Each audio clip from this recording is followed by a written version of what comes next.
رنگولی بناتے رہتے ہیں. اس کو تو لیڈر نہیں کہتے. پتہ ہے لیڈر کون ہوتا ہے؟ لیڈر وہ ہوتا ہے جو مدینہ اور ریاست کی بات کرتا ہے. لیڈر وہ ہوتا ہے جو اقوام متحدہ میں کھڑے ہو کر یہودیوں کو للکارا کہ ہم اللہ کے سوا کسی کے سامنے نہیں جھکتے. لیڈر وہ ہوتا ہے جو مدینہ اور ریاست کی بات کرتا ہے. لیڈر وہ ہوتا ہے جو امریکہ کو ایبسلیوٹلی نوٹ کہتا ہے. لیڈر وہ ہوتا ہے جو اللہ کے سوا کسی کے سامنے نہیں جھکتا. لیڈر وہ ہوتا ہے جو عوام کو شعور دیتا ہے. لیڈر وہ ہوتا ہے جو عوام کو بولنا سکھاتا ہے. لیڈر وہ ہوتا ہے جو عوام کو اکٹھا کرتا ہے. لیڈر وہ ہوتا ہے جو ایک قوم بناتا ہے. اور وہ عظیم لیڈر ہمیں عمران خان کی شکل میں ملا ہے. وہ لیڈر حق اور سچ بولنے کی وجہ سے اس ہریانہ جیل میں قید ہے.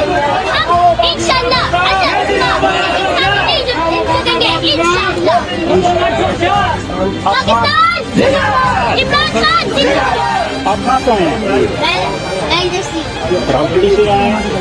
اچھا تو کون سا آپ کا نام کیا ہے؟ نام کیا ہے آپ کا؟ سید حذیفہ شاہ. حذیفہ، آپ رات کو ہریانہ جیل میں کیا کر رہے ہو اس ٹائم؟ خان کے لیے جان بھی قربان ہے. جب خان ہمارے لیے، ہمارے مستقبل کے لیے، ہمارے